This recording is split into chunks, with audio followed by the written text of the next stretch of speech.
Ja. Hello, welcome back to the Your Everyday Strength podcast. My name is Josh Sternberg, and if you're just joining us here for the very first time, thank you very much for being here today. If you are returning, then you already know what the go is. Today's episode, if you're not watching on YouTube or if you've just fucking actually looked at the title, is a guest ep, and it is none other than the man himself, Mr. Henny, or, he's known by everyone as Henny, so it's kind of just how it's going to run. Yeah, that's what the streets. What I'm going to do, the streets, the hard streets of Southport. I mean, they're pretty hard streets. Yeah, I was going to say, yeah, that kind of checks out a little bit, to be honest. Yeah, it kind of checks out. But I'm going to give it straight over to him. He's no amateur when it comes to potties or talking. So I'm sure this will be fucking good. There'll be a lot of value in it for everybody listening at home. So without further ado, take it away, my good sir. My man, thanks for having me on, Joshy. It's crazy, bro. I just want to touch on, it's crazy to see where you are now, because I still remember back in the day. I remember showing you how to use a combo rack, or showing you the difference between a squat bar and a power bar. I don't know if you remember this, but this was that's how long ago it was, bro.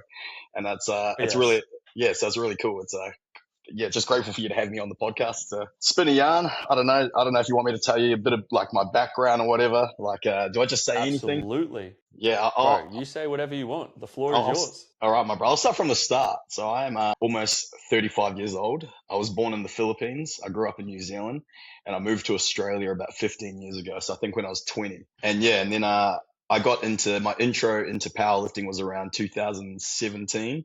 I'd snapped my Achilles playing basketball, and I was looking for a new physical pursuit and something. So I started running, some, and I followed Russell or and I watched them on YouTube and whatnot. So I had an idea what powerlifting was. And then while I was injured, I decided to start running a bench press program. It was a small of junior. So I ran that back to back, got into powerlifting, even though I still had snapped Achilles. And then I ended up meeting Thomas Lilly from, at the time, it would have been PTC Gold Coast. So I met him, and then he invited me to his gym, and then started training and competing in powerlifting, and started coaching maybe 2 years later. So it's a pretty quick transition. Obviously, first finding the sport and then getting into it and then coaching the sport. Had you had a back, and this is actually new knowledge for me too, because I don't actually think I know this. Have you had an actual background in coaching before that, or was it just kind of something that just naturally flowed as a result of you pursuing it? So I played high level touch football when I was growing up. So I represented New Zealand at the junior grades. So I coached a lot of touch, and I coached a lot of rugby league and rugby when I was younger too. So I guess the coaching side kind of the art of coaching, I guess, I don't want to say came natural, because you still get better every single year. And, I look back at my coaching 2 years ago, and I think it was dog shit compared to where it is now, kind of thing. But I think the coaching side of it came natural, and I just loved lifting, and I loved, powerlifting. I just loved the idea of becoming a coach. And, you've known me, so you've seen my coaching journey go like this over the years, my own training journey, my own, physical endeavors. You've seen me, it's evolved, and it's changed rapidly over the course of time. You probably saw when I started to dive deeper into the S&C stuff, start working with specific athletes, like jiu-jitsu athletes and things like that. So I guess you got to see it all as well. Yeah, for sure. And obviously I've got to see a fair part of this journey. And as you just alluded to, you've seen fucking my full journey almost from the start as well, with coming into powerlifting and things like that. I think when we first met, I'd only been coaching for I've been PTing for 2 years or something like that as well, roughly, give or take. So for those at home who may not know, or this could be their first exposure to you, or even just your history in general, give us a little bit of a rundown, because I love the photos. I never actually got to see full peak powerlifting Henny in person, but I love the fucking photos, because they are amazing. This thick little nugget of a man. Yeah, they're right. Give people a bit of an actual rundown of, you as an athlete across your multiple endeavors. So you've already mentioned basketball, lifting, a little bit more of the SNC stuff. So give the people at home a little bit of a further understanding as you and all of that sort of pursuits that you've had. Well, my training, it's I'm a little bit all over the show. So I've wanted to, try my hand at everything. But I think, in recent Hybrid. times, yeah, I tried my hand at running, and I ran in, I don't know, 3 or 4 races, 2 or 3 races. I clocked up over X amount. Oh, I was running properly, like prepping for races and things like that. And I think I started that in 2021. That was the year I did my first race. And then the year after that, 2022, I think I did 2 races that year. And then I think the year after that is when I started jiu-jitsu. So, yeah, I've been doing jiu-jitsu ever since. Obviously, I'm injured at the moment, so I haven't been doing jiu-jitsu. I can go back in around 4 weeks' time. I'm not too sure if you know that I tore my hamstring like pretty bad. Yeah, yeah. But yeah, I think, like my powerlifting career never took off because I was never any good. But Feels, brother. yeah, Feels. but yeah, I don't know. I haven't competed since I've done 4 competitions. I've done 2 bench only comps. One was in a moon boot. One was 2022, the day before my race, my 25K race. But yeah, like I've competed in APU back then, where I think my total was like 522 kilos, and then I did a GPC comp the year after in wraps. And I remember my goal was to total 620 at under 82.5 kilos. And I think I did such a huge water cut. The water cut was like 9 kilos or something that I ended up totaling like 567. So yeah, that kind of put me off powerlifting, I think. Perfect. So went to wraps, added 40 kilos, and called it a day. Yeah. But obviously, I think in that time, like I've prepped for competitions before, like in 21 or 22, like I really wanted to do nationals. They're under 82.5 kilos. And, I was squatting like 240 for doubles and benching like 50 kilos for doubles. And, the bench is always shit. But, I was like benching around 140 and I was deadlifting around 240. So I guess you could say that was the strongest I've ever been in 2022. I mean, it all counts. It all counts. As you Yeah. said, like, I think it's a pretty common transition phase nowadays for people to go from powerlifting to jiu-jitsu or BJJ or like any of the other mix of It's actually martial crazy, bro, arts because or it's a bit of a meme now. But I swear to God, when I like transitioned to running back in the day, I was like, surely I'm the only person doing this. And then yeah, you probably would have been. that's what I mean. I was like, whoa, I actually think I did this. And it wasn't to try to be fucking trendy or cool or anything. It's just that my friend, we went and watched him do 7 marathons in a row in 7 days. And he's like, you boys should do this race. And I was like, how can I say no when I just watch you do seven marathons back to back? You know what I mean? So I was like, yeah, sweet. Yeah, I'll like, go buy oh some fuck, running shoes okay. and a watch. And then, yeah, he just started writing us running programs. And that's how I got into it. Yeah, but that's the thing though, right? Like I think, and I know that you're a really big believer in this through everything you teach and from your coaching philosophy and stuff like that as well, and just our chats. But having that diversification of like not just the history of powerlifting, because let's be realistic, and anybody who tries to say otherwise is delusional. But powerlifting and strength training, for the most part, is very monotonous and it's very fucking boring to program. Hmm. I'm gonna be honest. Yeah, it You write definitely the can same. be. It's the same stuff, right? You poke. You peak in 3 lifts. That's it.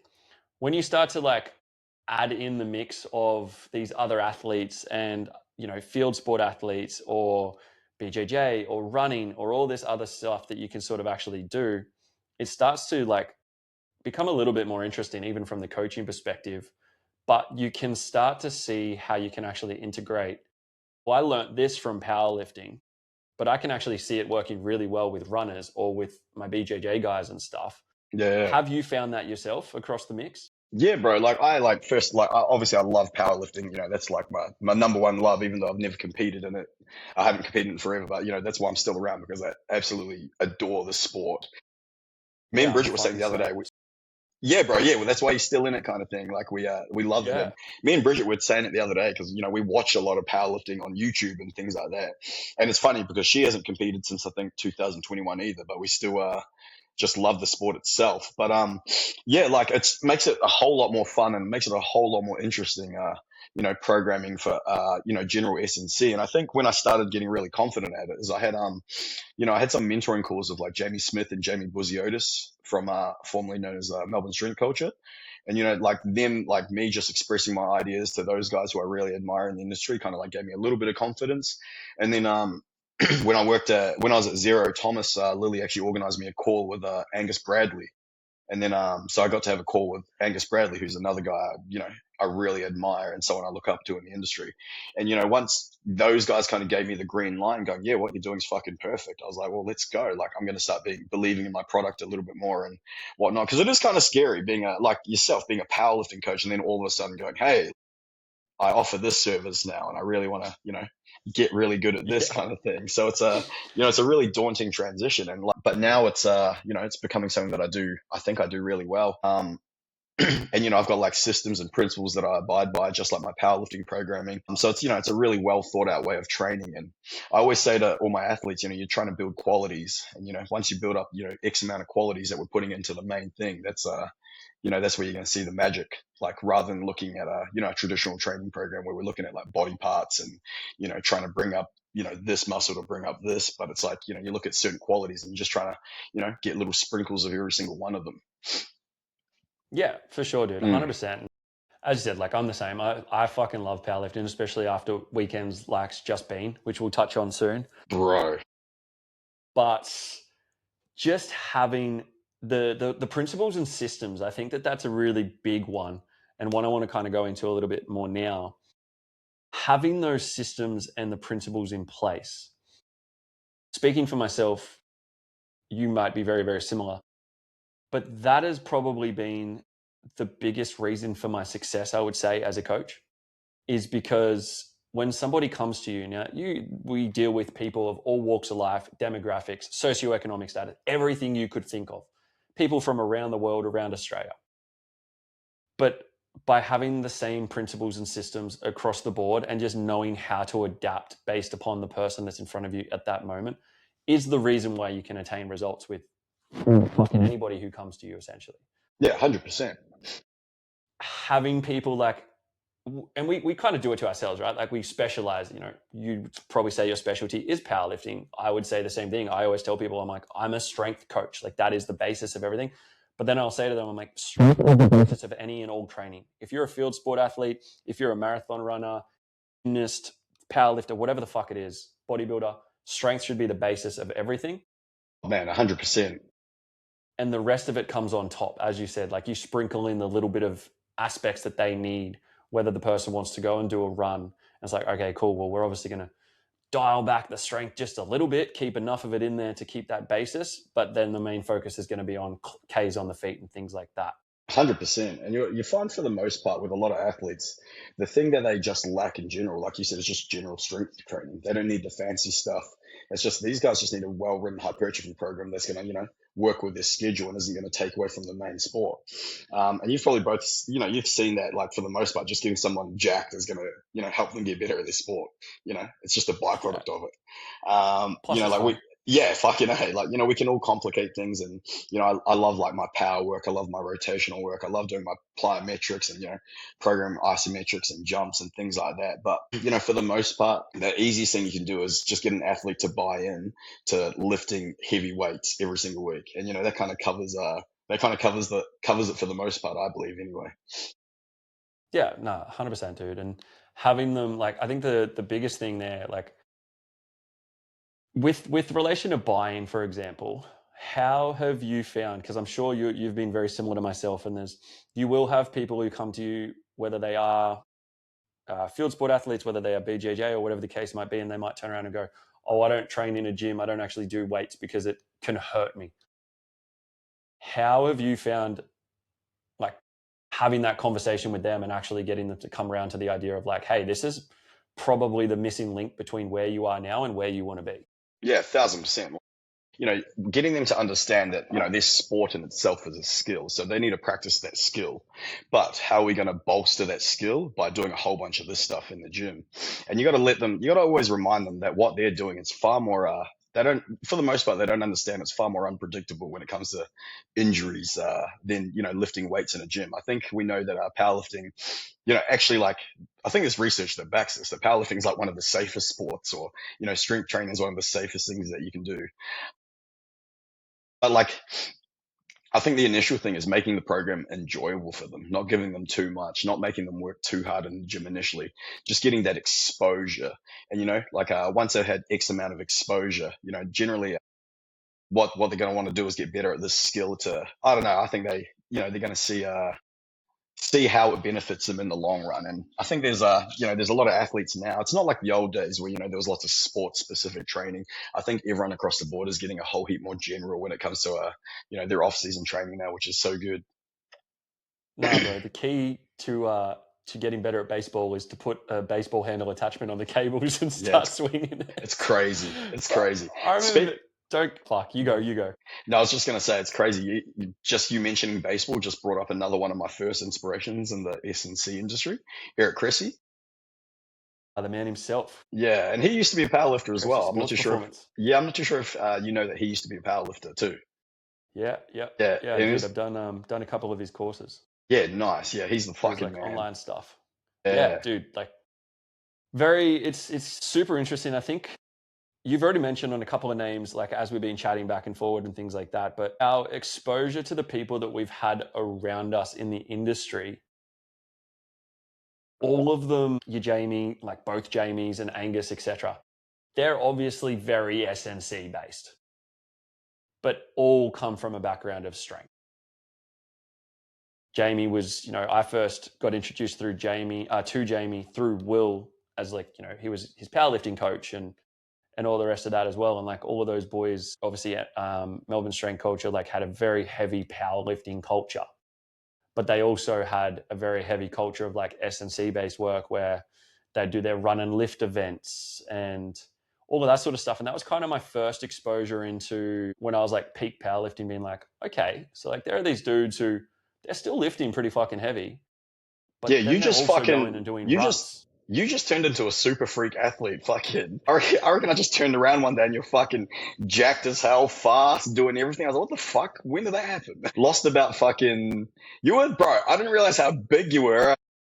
Nah, a lot of people don't now. And that's my Mm, favorite thing is like, even with this move, and even last year, like when I transitioned back to playing footy, so I hadn't played AFL for 12 years. The last time I played it, I was 55 kilos. And then when I started to prep for it again, I was 111. yeah. Wow. And people were like, fuck, you're a big boy. I was maybe around 95 to 100 kilos. And I was like, bro, I am small now. Like I am so much smaller than I was. What do you currently weigh? Like around 90 to 93, depending upon the week. Yeah. Wow. And that's just where you Low sit at now. 90s. That's where I'm sitting pretty comfortable. I comfortably sit around that 93. Yeah.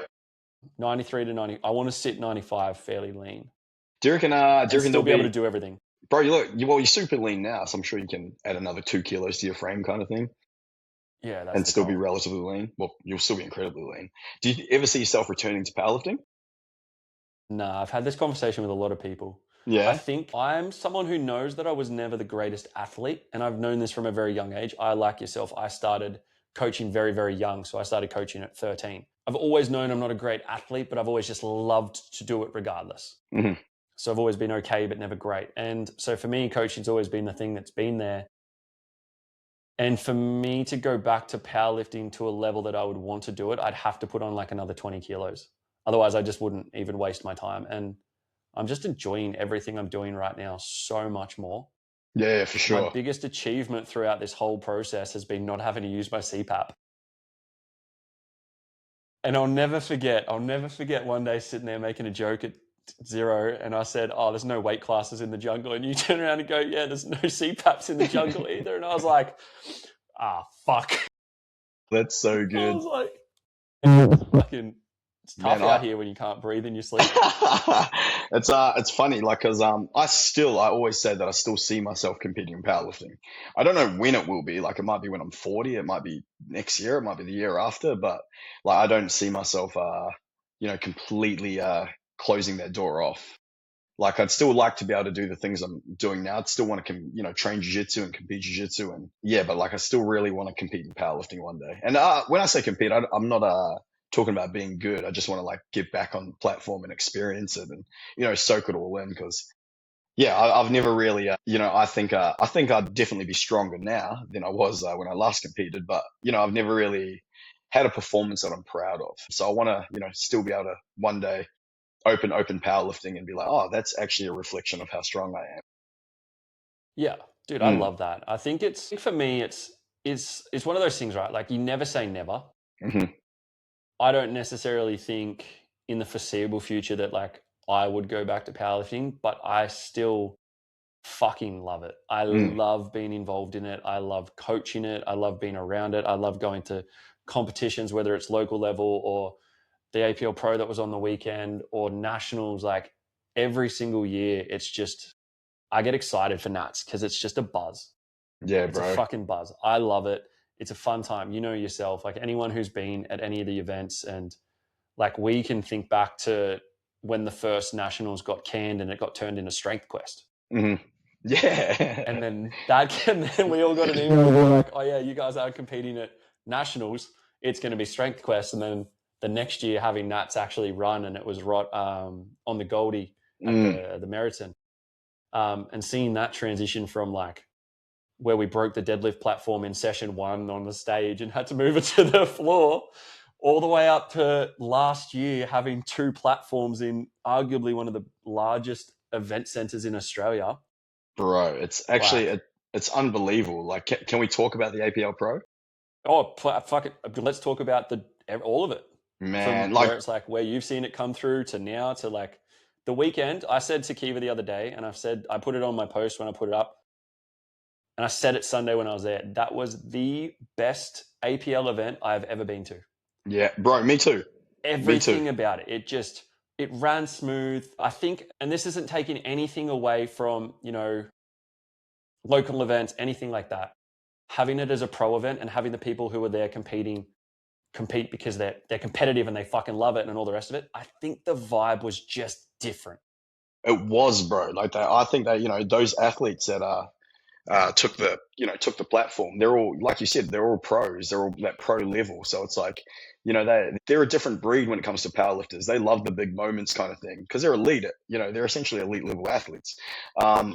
So having those kind of guys compete, was absolutely incredible. But the one thing that we, like you said, we love about powerlifting, because it is still kind of like a niche sport. You know what I mean? A lot of people don't know what powerlifting is, and out of all out of all the fitness things that come under, like high rocks, whatever, CrossFit, whatever. I think powerlifting is the least trendy as well. It's the least, quote unquote cool. So to see it where it was at the expo, being, the busiest, that's no word of a lie. Like, it sounds crazy when I say it, but at times it was the busiest exhibition at the fitness expo on the weekend. Oh, there's not even fucking no shadow of a doubt. It was the Bro, busiest. and it was crazy. And you can tell the crowd were people that don't know what powerlifting is. Do you know what I mean? And, and I think we can say that because we all go to the same comp. So we know we've run at every single comp kind of thing.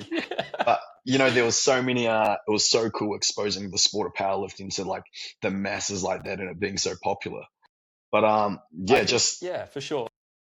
It's hard for a lot of people to comprehend the weights that people were lifting. I think is the biggest thing is there was a lot of other events happening over that weekend. There was like a high rock style event. There was a CrossFit event. There was kettlebell weightlifting, which I was devoed. I didn't actually get to see. I just wanted to see it just to see what they do. But like those sort of events and whatnot, I think, we can kind of look at them and yeah, high rocks is fucking pretty popular and you get a decent crowd to that. But to watch people just stop and just crowd around, and even in those moments for like the last deadlifts, and just to actually look out of the crowd and be like, holy fuck, like there is a stupid amount of people here right now. Man, it's just like it's just kudos standing around. Bro, I want to just give a shout out to Daniel Carpenter and Rochelle Carpenter, who put those things together. Like, when I think about someone like who genuinely is just doing it for the lifter experience, it's Daniel Carpenter. You know what I mean? He wants to make it the best federation for the lifters. And I think that's what we gave it in the weekend. We literally gave the lifter experience was unbelievable. Like, Liam Belcher messaged me saying, like, when he had the boys barking at him on the platform, shout out Asher and Tuva, like, the boys barking at him is like, man, it felt like I could run through a brick wall. And like, you guys made us feel like pro athletes. Like, they're walking on the athletes and, people are screaming at Ishbel Graham and Emily Chanella, telling them it's fucking pro day, like put it on out there. And, and those freak shows, those women opening at 3 times bodyweight squats and things like that.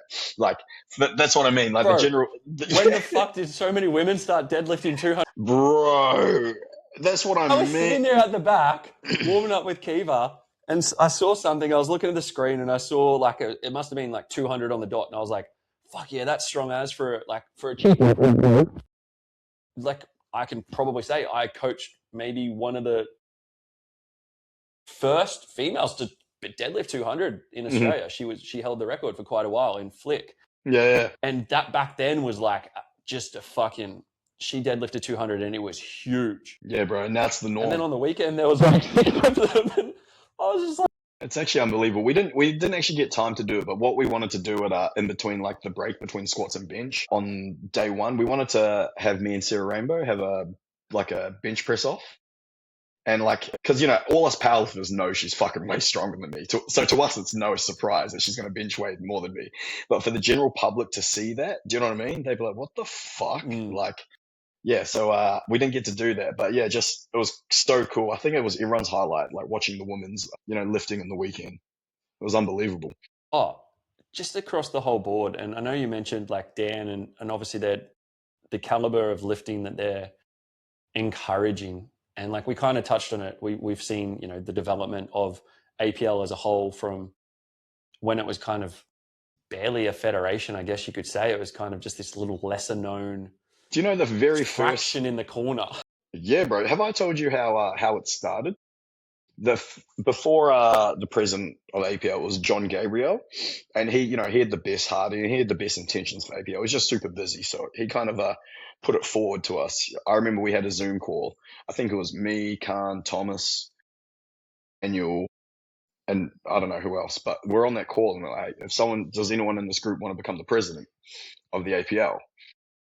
I was like, nah, like if I did it, it would have been terrible. So I obviously said no. So I just said, nah, I'm not doing that. And then, Thomas and Carden said no as well. And then Daniel was like, yeah, I'll do it. And then, once Daniel took it over, it just started growing, like, because he put so much effort into it. The first APL competition that me and Thomas ran had 8 lifters. And now it's the biggest federation in Australia, which is absolutely mind-boggling. Well, it's not, because it's a great product. No, of course. And that's the thing, right? And I think that that's been the biggest shift, and why I've pretty much told every single client I've ever had who competed in powerlifting to go to APL is not only just the inclusivity aspect of it, but to actually see a president who genuinely gives a fuck about the lifter. Like actually cares about the lifter experience. And I've never, like, even from the point of having, I know I've been sent like feedback forms and stuff as both a coach and a lifter. And you kind of give feedback, and in most things in life, you give feedback to something, or half the time you don't, because you're like, oh, nobody fucking listens anyway, so it doesn't matter. But to actually see like these things get taken on board, adapted, and like down to rule book changes, because they were just 100%. Like, well, this is like, let's use common sense here. Let's change these things that are actually just fucking stupid. Yeah. They don't impact the lifting. We're going to change it because that's what the lifters want. Yeah, like that little that little thumb loop isn't fucking helping you bench fucking 20 more kilos. You know what I mean? The thumb loop, keeping your head on the bench. It's like, it's like fucking all these little things that just changed, and not only just the little, like, the rule book changes and stuff, but actually making it a viable option for people to make money. 1,000%. Like, it's I don't think there's a niche sport. I don't think there's a federation that's given away as much money in competition as APL. Like, even this weekend, the Cairns Cup, is given away, I don't know how much money, but it's given away a lot of money this weekend at the Cairns Cup. And, it's really cool to see, because, those are things we haven't seen previously in our sport. And I think it was what's holding us back. And, now you're seeing the caliber of athletes in the APL, because there is prize money. There is, something on the line. So you're seeing, the Chris Kennedys, the Lily Rileys, the Theo Maddoxes, and, all the big freaks, fucking, Ryan Williams, Khan Stevenson, you're seeing all these guys compete in the APL. So it's, it's now become a legitimate federation. Not saying that it ever was, but it had teething problems, at the start, when there aren't that many good lifters. But now you look at you look at the flights and you think, I think me and you had this conversation one year, and I was like, bro, in this weight class, I would have come last. And you're like, and you're not natty.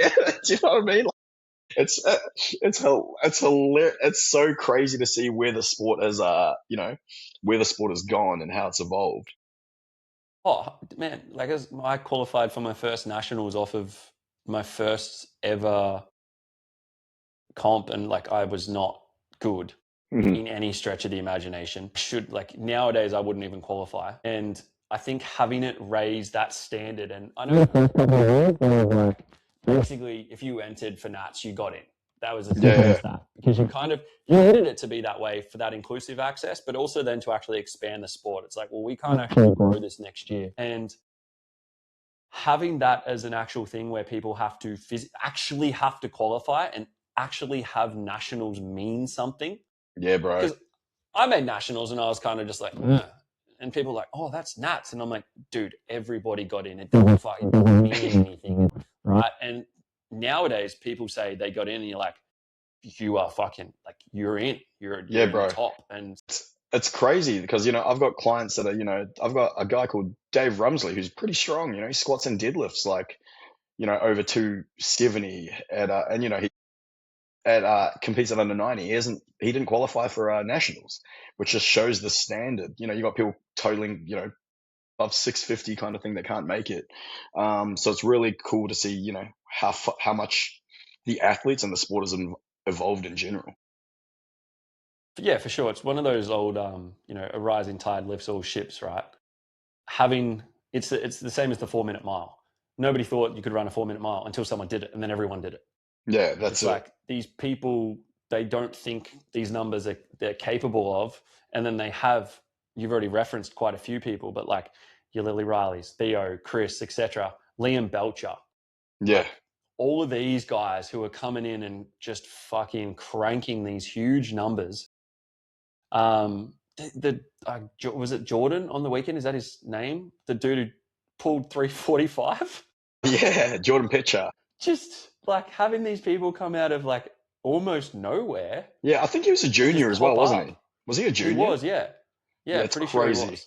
And I Yeah. was just like, that wouldn't have even been a number that was feasible years ago, that No, not at all. people could have thought about. Like, and now it's almost like, okay, if you're not deadlifting, if you're a natty male and you're not deadlifting 300, well, you're not even in the top. It's actually crazy, eh? Like, And when now with the girls, if you're not deadlifting 200, apparently. like, that's what I mean. Like when we talk about strength in like relative terms, like you and I are very strong individuals. Do you know what I mean? And then you compare us to powerlifters, and it's like, whoa, you guys are not like, yeah, we're strong, but do you know what I mean? It's like there is levels to this, like, Bro, and it's 100%. fucking crazy. Yeah. Yeah. You say, like, I'll say some of my numbers to some people sometimes. I'm like, I've deadlifted 300. I did that at 115. I'm like, yeah, it's strong. Fucking strong. But in my weight class, in comparison, the guys were deadlifting 300 as openers. They're benching 200 kilos. They're squatting 300 plus. There's levels to this shit. And if you're not like at the top, yeah, bro, you're not in it. Yeah, like you can even still like fucking love it. you look at people like Lockie King in the under 90s. Like me and him are not the same weight class. Do you know what I mean? Like there's levels to this shit. Like Bro, he I don't is think anyone's the huge. same weight class as Lockie. But he's Still just to this day, I'm still not sure how he's under 90 kilos. It makes zero sense to me. just a monster, bro. It's know. crazy.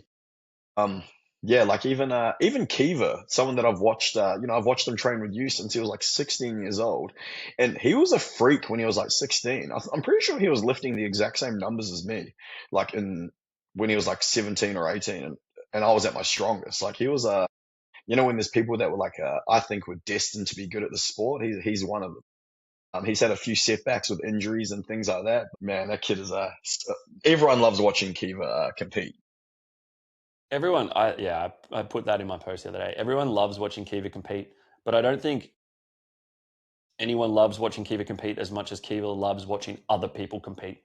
Bro, and getting around everyone and like encouraging, and he'll sit there with like a bit of a pep. Like he's supposed to be getting ready for his attempt, and I'm sitting there going, bro, come here. And he's like in someone else's ear, or like giving them chalk, or like, man, just there isn't geeing everyone up. There isn't a better representation of the sport than Kiva.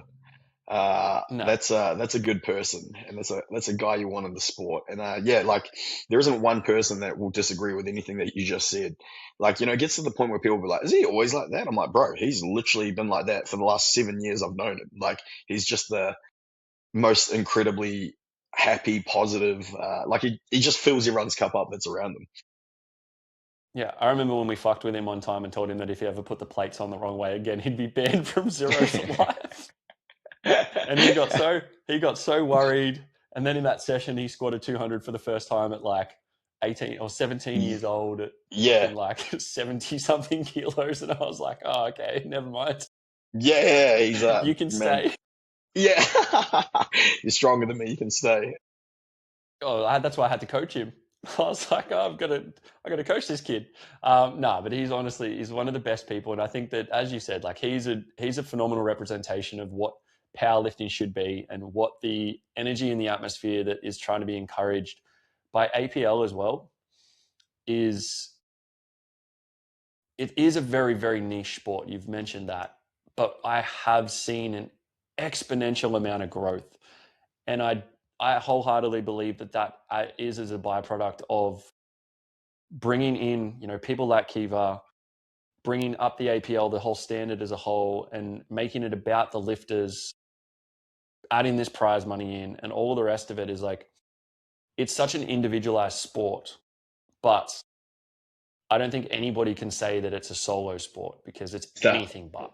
it's bro, 1,000%. Like I don't care. It's it is like you said. It is a solo pursuit. Like it's an individual pursuit of strength, but it requires huge teams. It requires big training rooms of other like-minded people. And there's nothing better than like I've got I think 11 athletes competing at the Mountaintop Rumble at Southside.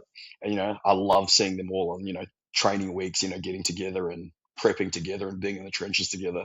Like it's 1,000% a team sport, which is so cool. Yeah, having that community around, and like you've seen it from the start. And obviously, we both come from team sports. So having already had that basis of like, okay, we know people thrive in a team. We know that things are better as a team. It's human nature, it's biology that we actually thrive as people when we're connected, when we're with other people who are doing similar things. Having that as like the benchmark, and as you said, like you've got clients who'll meet up and they'll go and train together, and very similar for myself, like when I've got people competing all at the same comp and they're tagging me in their videos and they're like one spotting while they're taking a break from their lift, and they're like all these different things, and just that aspect that if anyone who is looking at powerlifting and they're just like, oh, okay, like I go to the gym, it's a bit lonely, it's a bit boring, like go to powerlifting. Yeah. Go to Like, powerlifting. man, if I always say it, like a powerlifting gym, like places like Zero and Nexus are places that were, once you've outgrown a commercial gym kind of thing, you want to take your training to the next level. But like, something that comes along with it is the amazing community that comes with it. Because yeah, it is a team. It is a team sport, and like we said just before, it's a niche sport. So the people that are in it are pretty special. And yeah, I don't know, I just love powerlifting, I guess. Yeah, 100%. No, it's for sure. And I think it's going to continue to grow, which is probably the best Yeah. thing about it, is just watching that growth and continuing to watch it grow. And I'm keen for nationals at the end of the year. I know it's split across 2 different states this year and they're diversifying it up a bit. And fuck, I'm like, if this year's APL Pro was anything to go by, last year's nationals was anything to go by, Yeah, fuck me. it's gonna be We're cool. going Like to be this, looking. yeah, it's gonna be sick. I think the Sydney, because the untested one's gonna be in Sydney, so it's at the Fitness Expo. So that's gonna be a monstrous event. Like, and because I haven't been to it, but apparently the Sydney Expo is like that's the main event, and the Melbourne one's just a warm up. And the Sydney one's got far more vendors. It's got far more exhibitions and whatnot. So I think it's gonna be huge. It's gonna have that pro raw type feeling back in the day at the Arnold. I'm not too sure if you ever got to experience it because I never got to. It was No, I always a didn't. dream of mine, but now Pro Raw is very different to what it was back in the day. That's no knock at Pro Raw. Like, I'm just meaning because it was at the Arnold and it was a fucking spectacle. Do you know what I mean? Like, I remember Of seeing the course. video of Arnold Schwarzenegger. He watched Michael Hubert, who used to train at Zero back in the day. He stood there and watched this 360 kilo squat. I'm like, that is Mm. fucking like. Do you know what I mean? Like that's the Arnold. Where So it does was that like happen? yeah, Yeah. bro. So I think the Sydney Fitness Expo, it's gonna, turn. It's gonna be hectic. And then, yeah, like you said, the caliber lifter. Even though we've done nationals in Melbourne last year, it's only going to get better. You only learn things from every single competition, I think. And yeah, I think I've been a part of the, the organization process for every single one. So yeah, I can only imagine that Dan is gonna, put something really special together for this year. Yeah, there you go. If you're not in powerlifting, you fucking definitely should. I didn't know that about that it was going to be at the FitX. I didn't realize that. I thought it Yeah, was just held in Sydney at some other. I just thought they were doing it in Sydney. So there you go. You learn maybe something new. maybe I could be wrong. Fucking, we'll find out when you No, release no, no. this. See, no, it sounds like that would make a lot of sense as to why they'd be doing it and all the rest of it. I think I think that's cool, and I think again, just more exposure for the sport as a whole. Yeah, and I think our tested nationals is the same weekend as the footy grand final weekend. It is. Yeah, Yeah, it is. Yeah. so that's going to be chaos. Melbourne's going to be a nightmare. Mm. Book your flights and accommodation Now, now. fuck, they're Before, you expensive should have done it now. 6 months ago. You should have done it 6 Yeah. months ago. It's fine. I live down here now. I don't need to travel. Yeah, how's that transition been for you? It's been interesting. As with any life transition, that comes with its ups and its downs. And I think the biggest thing for me with it all has just been the deep knowing that I was meant to be here. Not fully understanding the true ramifications or like, whatever the future may hold, but understanding that like there was something that was calling me back here. And so far I've seen a massive shift in myself. And I think I've said it to people, I've explained it as like, I think I was holding myself in a little bit of a bubble on the Gold Coast. Mm-hmm. I found that I was very comfortable and content in my life and my routine and my day to day. I feel like that's what happens on the Gold Coast, though. Yeah, I kind of like, I didn't really want to, and again, this is no knock to a lot of people who want to move to the Goldie for the lifestyle and everything it has to offer. But I wasn't super keen on the whole like influencer life on the Goldie. And so I found I was doing all this stuff in my day to day, but I was kind of trying to avoid those sort of crowds. And then when I really sat with it and I was like, okay, what is it I actually do day to day? I was like, I do the same shit every single day. And I keep saying like, oh, I want to do this. Oh, I want to do that. And I just never really did anything. Mm-hmm. Whereas now, being in a new environment with a fresh start, with like a lot of new people around, and I obviously know a few people down here already, but it's just forced me to go out of my comfort zone. It's forced me to go and do more things, catch up with people, meet new people. Like as a grown adult, I'm turning 30 this year. Making friends is like an odd thing because it's just like, I don't drink. Yeah. I don't party. I don't do any of that. I'm like, what do I do? Like I go to the gym. So I've gone and joined, I'm at 2 different gyms, meeting different crowds and like starting to make friends and network and all the rest of it. And it's just seen me like have to physically put myself out there more.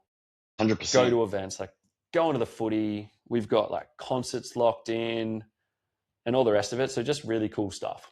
I think that's really cool because I think one thing that me and my partner really took for granted was when we worked in a powerlifting gym that, all our friends, we just got to see on a regular basis.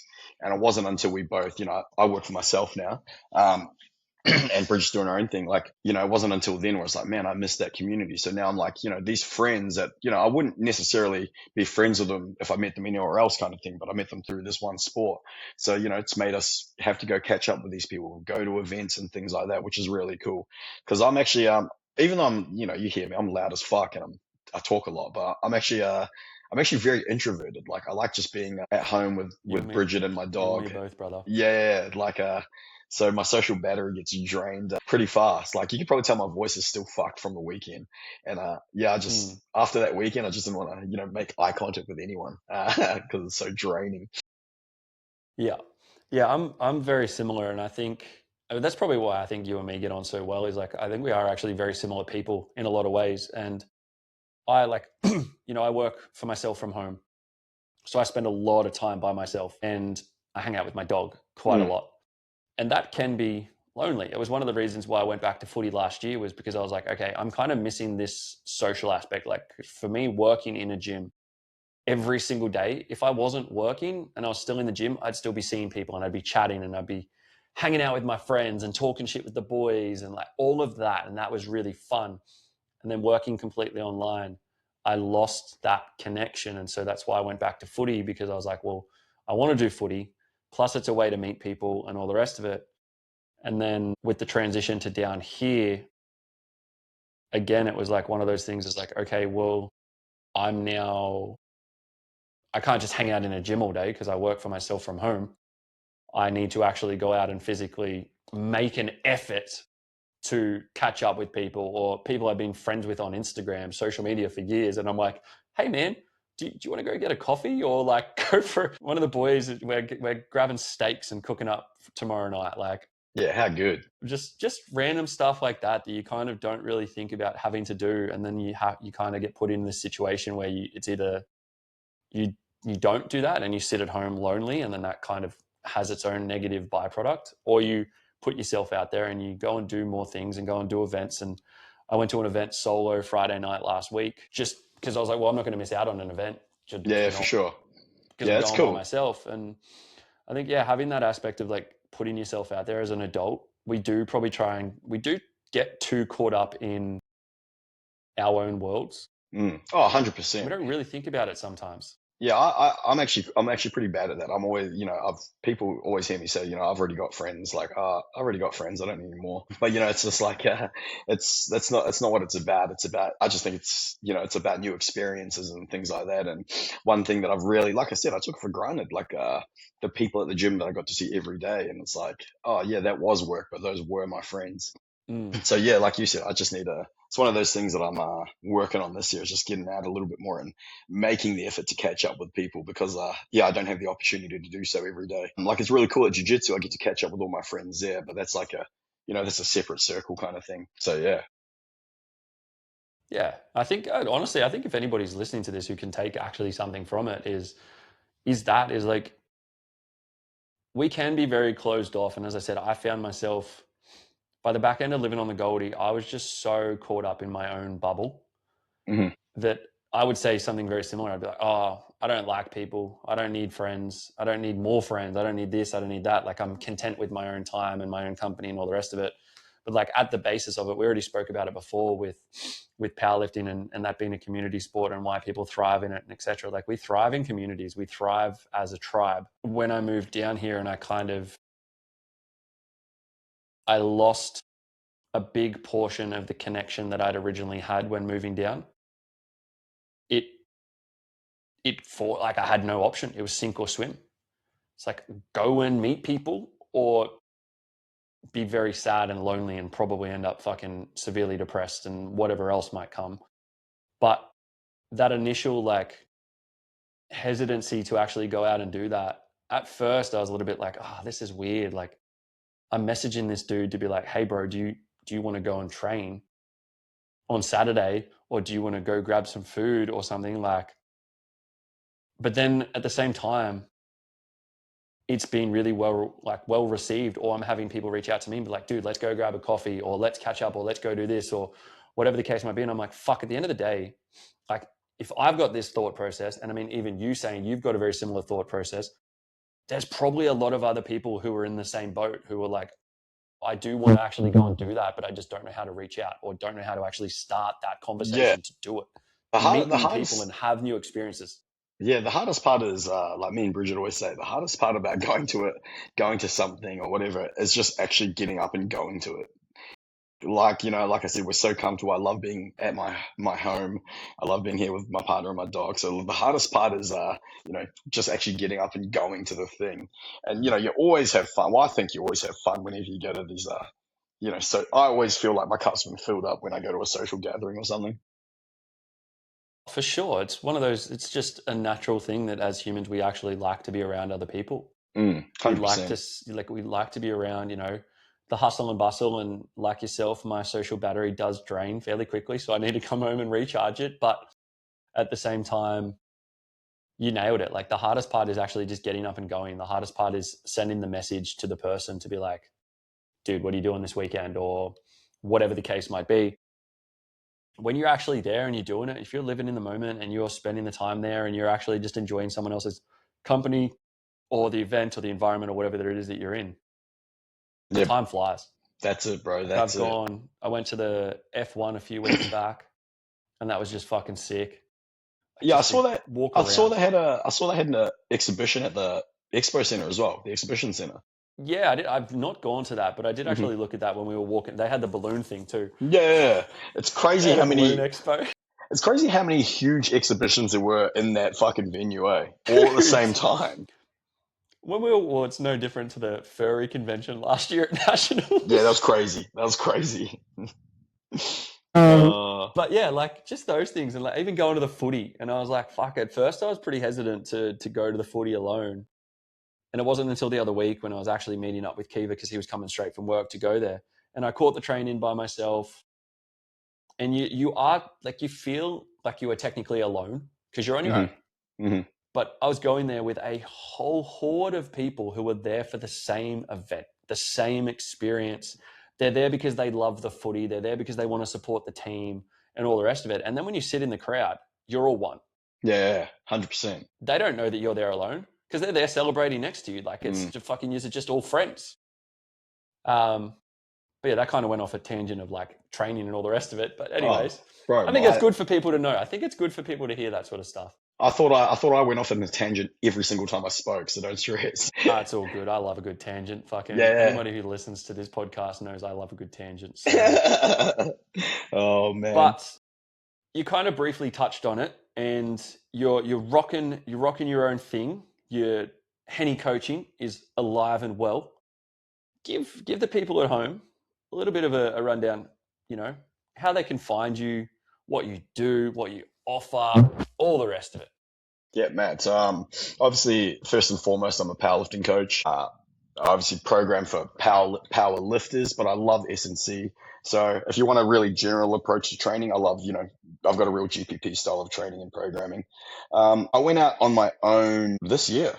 So, my first day working for myself was, January 1st. That's when Henny Strength and Performance came about. And like I'm lucky that I kind of had a head start when going out on my own. Like I was already, I was already, I guess you could say, I don't want to say a name because I'm not a big name or anything, but I was already an established powerlifting coach with, a He is a big reputation name in the industry. He's with being like, humble. no, like legit, I'm not, but like, with a reputation and credibility. So I had a really good head start, in terms of I was already making money from, day one essentially. So yeah. And then I'm working, I'm coaching face to face out of, Nexus Performance in Burley. You're very familiar with that place. So I'm working, running my own thing in that gym. It's an incredible space, run by Will and Mickey. And Alex Carson is at the helm of it now. He's such a legend. Your business partner, IQ Subs, fucking IQ product. subs. Incredible product, but I must add, it is Quick actually the plug, thank best. you, sir. It's actually not, but like I wouldn't say it if it wasn't. It's actually the best pre-workout I've ever had. And I Thank get you. to, but it's cool. I get to have conversations with Alex every day, and I'm like, he's very open about, the things about it and whatnot. And he's like, yeah, they fucked the scoop size up and da da da. I'm like, man, this is a incredible product. Mm. And I don't remember the We last just time I've we're getting those scoops replaced for everybody who's wondering. yeah, and like I don't remember the last time I've finished a tub of pre-workout. Like it's that good. Fucking oath. You heard it here Yeah. first, ladies and gentlemen. Yeah, it's like legit. It's a great product. So well done, brother. Thank you, sir. Thank you. It was labor of love, a lot of time and energy, and we're still pumping it. A lot of time and energy still going into it. So we're very excited for what the future holds with that. Yeah, you mentioned Before we like wrap up, you just you mentioned that go. like where to find me like on Instagram. I Yes. don't know. I think it's Henny_coaching. But like I'm not very good at social media, so that's one thing that I keep saying I'm gonna try to get better at. Like I just got my camera out, so I'm gonna start filming some like fun content, and like we put pressure on ourselves as coaches to release content, and you think you have to go down this like informational route, and like you can probably see on my Instagram every now and again I'll be like, oh, I better release some kind of information, and then it's like my worst performing piece of content. Do you know what I mean? It's like so I just want to put more like of myself out, my training out, and like my lifestyle. Yeah, and I think it'll be fun. Personality. Personality Mm. trumps everything. People buy Yeah, from people yeah, at it's the end of the very. day. No one's come to me because I'm strong, so there's Neither, bro. Don't worry. but you're actually I've had strong, so some. that's a difference. I've had some people come to me because they're like, "Oh, it's cool that you can actually jump." Yeah. I just had 30 extra kilos that made it a bit more difficult every day. Oh man. Um, but before we do wrap up, I have 3 questions I ask every single guest who comes on. Kick us off. Question 1: if you could tell your younger self one thing, what would it be? Just have a crack. Be yourself and have a crack. That. What's that? Go again. Your favorite animal? My favorite animal Yeah. has to be a dog. Yeah. Any Symbolizes, dog in particular? when it's me, it's a pit bull, but it's like my dog is a Chihuahua Foxy. It has to be a The dog. funniest little aggressive dog I've ever seen. He's a little old man. He's 11 now, so it's yeah, he's the man. He's a chiller. He's a chiller. He's a chiller. Same with Sammy. He's just chilling at the moment. And last but not least, what does strength mean to you? Everything. It's the base for any good program. It's the base for anything. It's my favorite thing. It's what we love. It's just I guess you could say it's everything. Yeah. Everything in a training sense, or what about in a life sense? Oh, that's what I mean. In a life sense, it means everything. Like Yeah. to me, there's no better feeling than being strong. When you're strong, you're for the most part healthy. Don't dive into that because we're not going to investigate that one. But yeah, I don't know. It's just a good feeling being strong. So yeah, I don't know. Is that how you wanted me to answer that? I might have answered that wrong. No. There's absolutely no wrong answer to that one, and that's why I like to ask it, because, as you know, like my company's name, Your Everyday Strength. The whole podcast, the whole idea behind it was to encapsulate what it means to be strong physically, mentally, emotionally, and spiritually. So it encapsulates what it means as a general life thing. And so any way that someone answers that is the right way, because that's what strength means to them. It's awesome. So I love it. Thank you very much, good sir, for being here today. Bro, thank you for having me. Thank you for having me. It's been a while since we've caught up. Like you said, I don't get to see you very often, but whenever we see each other, it's the exact same.